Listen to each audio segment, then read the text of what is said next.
En voces de nuestra gente, una entrevista en vivo. Una entrevista en vivo.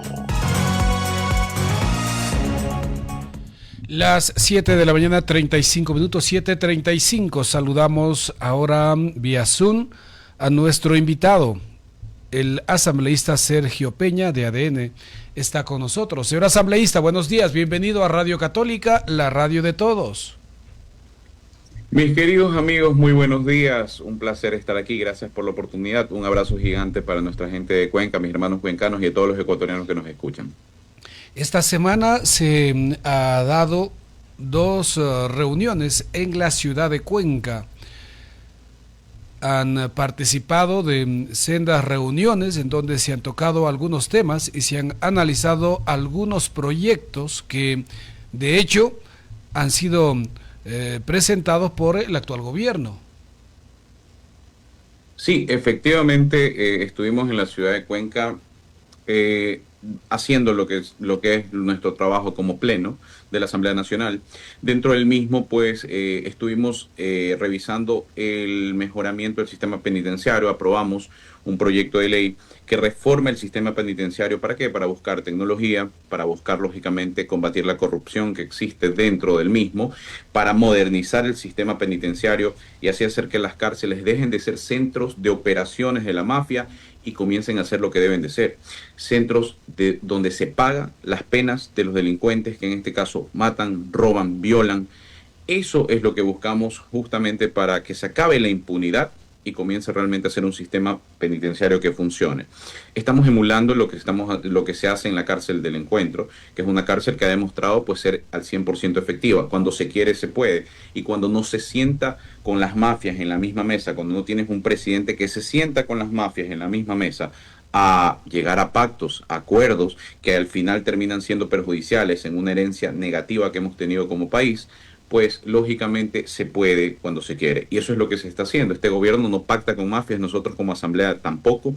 Estamos trabajando de manera fuerte en proyectos de ley que tienen que ver con seguridad, que lamentablemente la Corte, algunos de ellos los ha tirado abajo. Una Corte que habla de el tema de géneros de los niños, del cambio de sexo, ese tipo de cosas, en lugar de ponerse a trabajar como nosotros en temas de seguridad. Lamentablemente es complicado, pero estamos trabajando poco a poco en este tipo de leyes, ya que no pudimos pasarlas en su momento por económicos urgentes, porque la Corte dijo ahí sí fueron más puristas que el Papa. En el caso del matrimonio igualitario no, ahí sí, aunque la Constitución dice es hombre y mujer, pues ellos sí hicieron lo que les dio la gana. Pero es el país que hemos heredado, pero es el país que estamos transformando también poco a poco con voluntad política y con responsabilidad. Ese fue uno de los temas que tratamos el día martes en el Pleno. Está aprobado, el sistema penitenciario va a evolucionar con este nuevo proyecto de ley. Pero ¿cómo hacer, señor asambleísta, si preguntamos a los ecuatorianos?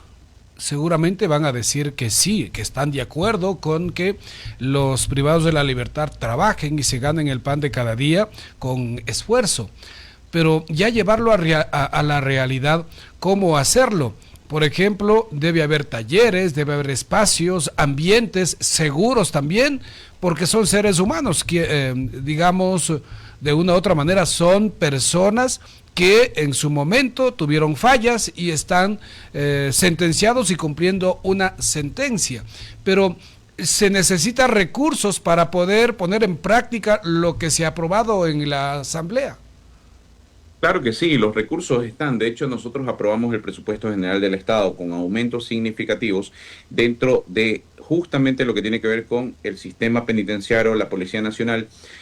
Más de 1.500 millones de dólares fueron destinados solamente a lo que tiene que ver con Policía Nacional. El SNAI tiene un valor importante de aumento también en el presupuesto que aprobamos el año pasado, porque justo iba encaminado a esto.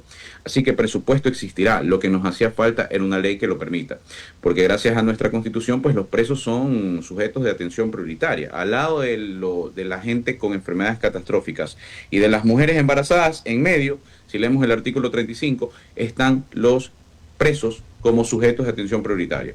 Y de ahí, bueno, vendrá la discusión, como bien usted lo dice, de seres humanos, si son, no son. Yo creo que el Estado siempre tiene que entender dos cosas. Los derechos de la gente de bien están por encima de los derechos de cualquier delincuente. Porque no estamos hablando de gente que se haya robado un celular o haya cometido un error. Estamos hablando de gente que corta cabezas y se pone a jugar fútbol en las cárceles. Eso es lo que estamos hablando. Estamos hablando de gente que viola, estamos hablando de gente que ha matado 3, 4, 5, 10 personas, gente que realmente pues no podría decirse que tiene el mismo derecho que una persona que todos los días se levanta a trabajar para buscarse la papa, para comer todos los días a él o su familia, y en este caso un tipo que corta una cabeza y se pone a jugar fútbol con eso. Pero definitivamente el presupuesto está, solo nos faltaba la ley. Hoy por hoy la cárcel del Encuentro, como digo, es una muestra de cómo se pueden hacer las cosas cuando existe voluntad y presupuesto. Las dos cosas conjugan aquí, y en este caso con el proyecto de ley podemos emular la cárcel del Encuentro, que tiene un régimen especial, a todo al sistema penitenciario. Gracias a esta ley, esa va a ser la emulación, pues en este caso, del ejemplo de éxito que se ha tenido con la cárcel del Encuentro. Así que los ecuatorianos pueden estar tranquilos de que hoy con la ley existe el presupuesto, y lógicamente lo que vemos en la cárcel del Encuentro, que es una cárcel que ha tenido 0 conatos de incidentes, que ha sido una cárcel modelo, pues se va a emular en todo el sistema penitenciario. La clasificación, el hecho de que puedan trabajar para generar su propia papa y no costarle a los ecuatorianos con sus impuestos esas 3 comidas al día a estos delincuentes, pues va a ser una realidad a partir de ahora con esta ¿En qué podrían trabajar estas personas? ¿En generar su propia comida? Sí, pero los espacios, ¿dónde están? Por ejemplo, aquí en el CRS Turi, hemos entrado varias veces a este centro a hacer algunas actividades como pastoral social, y allí pues solamente hay paredes y cuartos. Hay un taller en donde algunos van algunas horas, pero no sería suficiente este espacio para que todos los que están allí puedan, son más de 1000 personas, puedan generar alguna actividad que les permita conseguir esos recursos para la alimentación, que es lo que usted manifestaba. Correcto. Las cárceles hechas por el correísmo fueron cárceles pensadas en el sobreprecio, en llevarse la plata, y no realmente en el desarrollo o rehabilitación social de ciertos presos. ¿Qué se está haciendo? Se van a hacer nuevas cárceles. ¿Qué se está haciendo? Se están moviendo a los reos peligrosos a la cárcel del Encuentro, para justamente donde allá sí existen muchos espacios que se van a comenzar a desarrollar con la aprobación de la ley, porque no podías desarrollar espacios si no tienes una ley aprobada, ya que básicamente la ley anterior lo que decía es que pobrecitos los niñitos, hay que cuidarlos, hay que mimarlos, hay que tenerlos bonitos. Hoy, con esta aprobación de ley, se abre justamente pues ya el desarrollo de este plan, aprobada la ley, con el presupuesto que ya se tenía destinado. Ya con la ley aprobada se puede generar pues estos espacios, y lógicamente, como te digo, así como la cárcel del Encuentro va a seguir creciendo, se van a hacer nuevas cárceles ya con el presupuesto que está destinado, pero sobre todo con la ley aprobada, que antes no nos permitía, no nos facultaba hacerlo.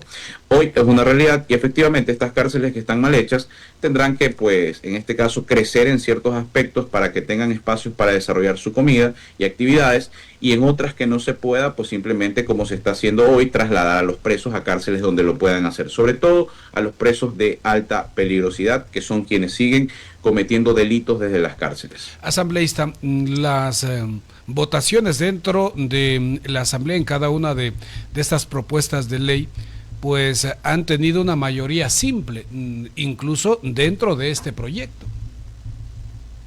Sí, correcto. Lamentablemente, por parte del correísmo no existe voluntad de trabajar a favor de los ecuatorianos. Ellos votaron en contra de este proyecto de ley. Preguntarles por qué defienden delincuentes, por qué están en contra de que los delincuentes trabajen, realmente te demuestra que ellos aquí no están para trabajar a favor del país, sino simplemente para que regrese Correa. Es todo lo que quieren hacer.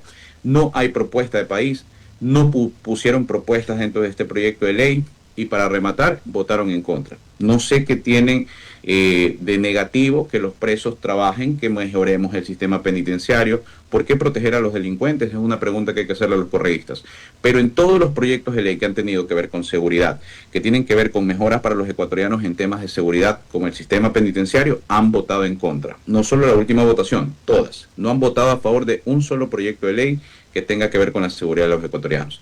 Lamentable tratar de sacar un país adelante con una corte, como digo, constitucional, que trabaja de manera política y no jurídica, y con un grupo político que no trabaja para los ecuatorianos, sino solamente para que regrese su disque líder. Señor asambleísta, también otro de los temas que han sido abordados, proyectos de ley que han sido analizados, ha sido el de la vivienda. En el Ecuador hay un déficit de vivienda bastante importante, y creo que en todas las ciudades grandes del Ecuador, y Cuenca no es la excepción.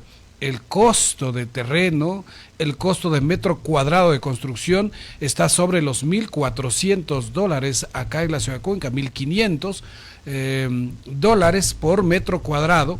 Entonces se hace complicado para las familias que tienen un ingreso de $500. Para todos los gastos de la familia no tienen como para pagar un crédito que vaya sobre los $400 o $300. Definitivamente el problema lo hemos identificado. El gobierno nacional ha sido sabio en poner ya 2 proyectos que están ejecutándose en este momento. Uno es Casa Miti Miti y el otro son las casas BIS y BIP con el banco, en este caso con el BIES. ¿Por qué? Porque básicamente se ha puesto una tasa de interés histórica. El año pasado que nosotros aprobamos un proyecto de ley que tenía justamente la reforma del BIES. ¿Para qué? Para que el BIES deje de perder plata, para ordenarlo. Del otro lado de la acera decían que íbamos a privatizar. Nosotros seguimos esperando la privatización, porque aprobamos este proyecto de ley que fue un económico urgente del Ejecutivo. Hicimos las mejoras dentro de la Comisión de Desarrollo Económico a la cual pertenezco. Hoy es una realidad y gracias a ordenar el BIES, a que dejó de perder plata, hoy se puede, gracias a esto, tener un crédito del 2.99%, un crédito histórico que mejora muchísimo los precios de los créditos que puedes obtener para tu casita. Tenemos Miti Miti, en donde el Estado te financia el 50% de tu casa y tú el otro 50% con créditos también que pueden ser del BIES. Y ahí es donde identificamos también, y este proyecto de ley viene a solucionar justamente eso, es para la gente que no puede acceder, en este caso, a un crédito. Viene Casa 100. Casa 100 tiene que ver con este proyecto de ley que estamos trabajando, en donde el sector privado es un aliado estratégico. Se beneficia a través de impuestos. Pueden ellos condonar hasta un 30%, en este caso del 100% de sus impuestos, y con esto obtener esa deducción de sus impuestos, con lo cual una empresa obtiene flujo inmediato, porque sabes que ya no vas a tener que pagar, por dar un ejemplo, $1 millón, sino 700.000. Si tú inmediatamente donas estas casas por un valor de hasta $300.000 de ese millón, por dar un ejemplo, porque es el 30%, entonces con esto tú que estás teniendo flujo, porque te permite tú mismo decir, ya no tengo que pagar el próximo año $1 millón, tengo que pagar 700, esos 300 los puedo poner en garantía, puedo invertir en un proyecto inmobiliario que me genere rentabilidad, puedo tenerlo en este caso para tener flujo inmediato, muchos beneficios que van para el sector privado, que en este caso decida las constructoras invertir y hacer patria también. Y la persona que obtiene su casita al 100%, en este caso donado. Son casas de hasta $30.000. Ayer estuvo un asambleísta acá en la radio en el diálogo con nosotros y decía lo que está haciendo el gobierno es entregando esa responsabilidad que le toca al Estado, entregando a los privados y permitiendo que personas no paguen impuestos y que a cambio den una casa por allí a alguna familia y con eso justifiquen y terminen beneficiándose los empresarios y perjudicando al Estado. Mira, lamentablemente los que están acostumbrados al régimen de Venezuela y Cuba no entienden que el sector privado no es el enemigo, que el sector privado en este caso es el motor económico del país, que el sector privado no se va a beneficiar de no pagar impuestos, los está pagando a través de una asignación directa por las donaciones de las casas, y que lógicamente nadie es tonto, porque ellos están acostumbrados a que el prófugo les dice algo y ellos agachan la cabeza. Pero si tú realmente quieres que alguien colabore, tienes que darle un beneficio. Así funciona esto. Imagínese que yo le diga a usted, oiga, necesito que me ayude con algo y lo estoy obligando o no sé, no le doy ningún beneficio. Tiene que haber una contraprestación y la contraprestación es que en lugar que esos impuestos vayan al gobierno central y el gobierno central los tenga que destinar a través de la asignación presupuestaria anual, van directo a la gente y el empresario en que se beneficia, en que va a poder reducir parte de sus impuestos. Porque también lo que le tienen que decir a la gente es que máximo tú puedes del 100% del valor que tienes que pagar, máximo puedes donar hasta un 30%. Por lo cual el Estado no se perjudica, los impuestos no es que no se dejan de pagar, no. El impuesto lo que se hace en lugar de ir al gobierno central es pasar directamente a la gente que lo necesita. Obviamente el empresario se beneficia. ¿Y dónde está el beneficio para el país? No solamente la persona que tiene su casita, no solamente el empresario que reduce una parte de sus impuestos, reduce una parte de sus impuestos a través de esta compensación directa. ¿Dónde está el beneficio para el país? El sector de la construcción. Es un círculo virtuoso, como yo siempre digo. No solamente el que vende, el que construye la casa, el que vende materiales, el que se pone alrededor del lugar donde se está desarrollando el proyecto inmobiliario a vender almuerzos, a vender agua, a vender productos, el que transporta los materiales, todos se benefician y esto es reactivación económica. Por eso este proyecto de ley no beneficia a los empresarios solamente que quieran colaborar, beneficia a la persona que obtiene su casa, beneficia a quien se dedica de manera accesoria al tema de la construcción, como lo digo, transporte, venta de materiales y demás. Es una reactivación económica dentro de un círculo virtuoso que busca como beneficio final reducir este déficit habitacional de 700.000 viviendas que tiene el país. Entonces es un proyecto de ley que lo estamos trabajando justamente para hacerlo perfectible. No existe un proyecto de ley perfecto, pero podemos hacerlo perfectible con el trabajo de todos. Mientras otros, como bien usted lo dice, dicen todo está mal y no proponen, nosotros buscamos soluciones para los ecuatorianos. ¿Quién es el que va a elegir a la persona beneficiada? ¿El mismo empresario? ¿Él va a ver a Pepito, a Juanito, y yo le voy a entregar la casa? ¿Cómo se va a manejar aquello? El Ministerio de Infraestructura y Transporte tiene desarrollado proyectos y cuáles van a ser los proyectos según el plan de desarrollo habitacional. Entonces, el empresario lo que tiene que ir es a inscribirse dentro del Ministerio de Infraestructura y Transporte, consultar cuáles son los proyectos que se están desarrollando y elegir el proyecto. Eligen el proyecto que se está desarrollando y con eso ellos pueden hacer su donación. Ahora, ¿cómo son electas las personas? Las personas están dentro de una base de datos y se podrán seguir inscribiendo porque existe un registro, en este caso que es para el que sirve para el bono de desarrollo social, de personas, en este caso, que no tienen los valores para poder hacer un crédito y se están calificando. Existe un registro ya, como te digo, dentro del bono de desarrollo, está justamente pues un listado. Y con ese listado y las personas que se sigan inscribiendo van a ser los beneficiados a través del Ministerio de Infraestructura y Transporte. Y la persona que done a través del ministerio va con ese certificado al SRI para que el SRI, pues lógicamente, le pueda hacer ese cruce de impuestos.